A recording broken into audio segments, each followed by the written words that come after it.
Pandemi nyatanya tak membuat hoax berhenti bergulir. Isu kesehatan, penanganan COVID-19 menjadi pembahasan hangat. Berdasarkan data Kementerian Komunikasi dan Informatika, terdapat 1.513 temuan berita bohong atau hoax yang beredar di Indonesia terkait COVID-19. Mulai dari penularan, obat, vaksinasi, hingga chip yang ada dalam vaksin COVID-19. Bukan hanya kontraproduktif, hoax bisa menjadi pemicu munculnya keresahan ataupun perselisihan. Sayangnya, tak sedikit orang yang percaya dan ikut serta membagikan informasi yang salah dan tidak jelas sumbernya. Media sosial menjadi lahan subur pertumbuhan hoax di masyarakat. Ketika pandemi yang membuat sebagian masyarakat bergantung pada teknologi dan internet untuk mendapatkan informasi. Inilah foto percakapan antara FN dan LS warga Semarang yang beredar di media sosial dan menjadi viral. Dalam percakapan itu, LS yang mengaku terinfeksi COVID-19 menyebut berniat menularkan virus COVID-19 ke sejumlah orang dengan tidak mengenakan masker dan bersentuhan dengan banyak orang.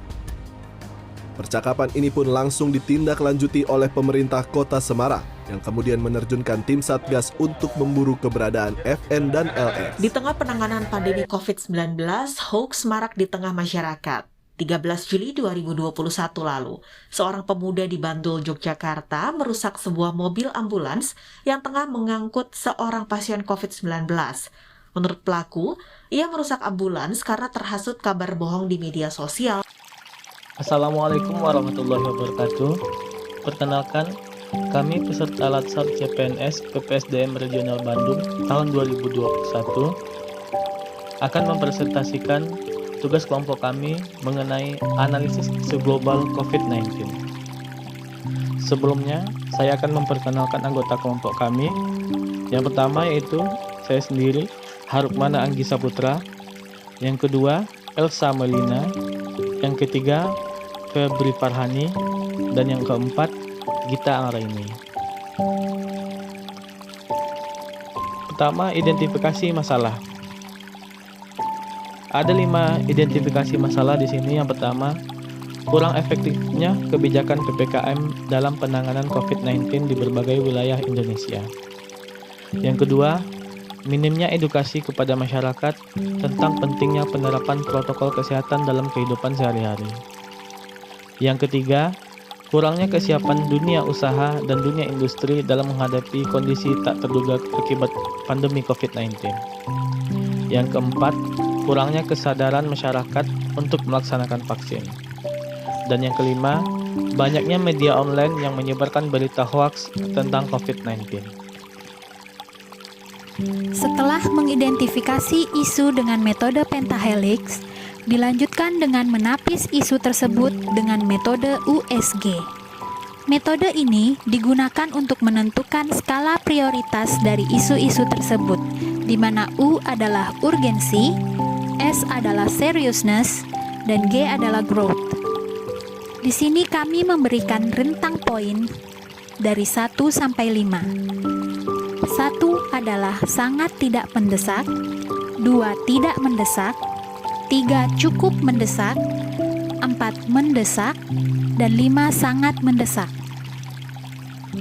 Isu yang pertama adalah kurang efektifnya kebijakan PPKM dalam penanganan COVID-19 di berbagai wilayah di Indonesia.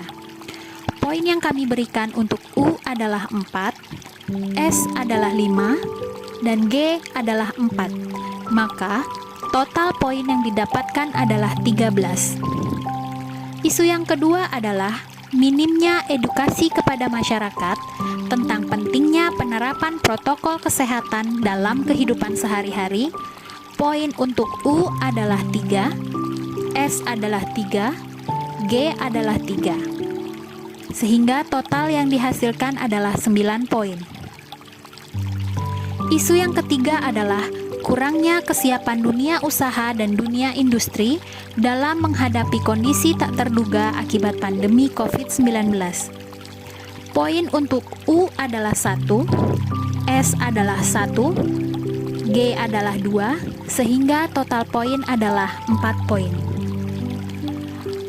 Isu selanjutnya adalah kurangnya kesadaran masyarakat untuk melaksanakan vaksin. Poin untuk U adalah 2, S adalah 2, dan G adalah 1. Sehingga total poin adalah 5 poin. Isu yang terakhir adalah banyaknya media online yang menyebarkan berita hoax tentang COVID-19. Poin yang kami berikan untuk U adalah 5, S adalah 4, dan G adalah 5, sehingga total yang dihasilkan adalah 14 poin. Dari total poin di atas, maka kami menyimpulkan dari hasil pemberian poin, maka didapatkan isu prioritas yang akan kami analisis, yaitu adalah banyaknya media online yang menyebarkan berita hoax tentang COVID-19 dengan jumlah 14 poin. Dari masalah banyaknya beredar berita hoax di media sosial tentang COVID-19 dengan menggunakan teknik fishbone dapat dibedakan menjadi 4 aspek yang menjadi alasan maraknya berita hoax di media sosial tentang COVID-19. Yang pertama, dari aspek lingkungannya, di sini dapat kita lihat bahwa kurang kritisnya dalam menerima berita, seperti beredar berita-berita di media sosial bahwa vaksin itu berbahaya. Hal ini membuat masyarakat menjadi takut untuk divaksinasi, sehingga menimbulkan pro dan kontra terhadap vaksinasi ini di lingkungan masyarakat. Yang kedua, dari aspek sistemnya, masih belum optimalnya penerapan regulasi mengenai pers. Contoh, salah satu regulasinya Undang-Undang ITE Nomor 11 Tahun 2008, masih banyak yang belum memahami regulasi tersebut sehingga penerapan pun tidak bisa dijalankan dengan optimal. Yang ketiga, dari aspek alat. Handphone sebagai alat pembuat dan penyebar berita. Pada saat ini, akses untuk mendapat ataupun memberi informasi jauh lebih mudah. Akan tetapi, seperti yang kita tahu, kemajuan teknologi ini tak selalu memberikan dampak yang baik. Banyak pihak-pihak tak bertanggung jawab menyalahgunakan, seperti dengan menyebarkan berita hoax. Yang keempat, dari aspek keterampilan. Kurangnya kemampuan dalam menggali kebenaran sebuah berita. Untuk orang yang bekerja di media harus benar-benar kompeten. Seperti dalam memperoleh informasi, hendaknya harus mampu menggali kebenaran dari informasi tersebut. Cari tahu kejelasan sumbernya. Karena media ini besar pengaruhnya terhadap aspek kehidupan dalam masyarakat. Berikutnya, setelah kami menemukan akar dari masalah tersebut melalui fishbone, kami menuangkannya dalam bentuk SWOT.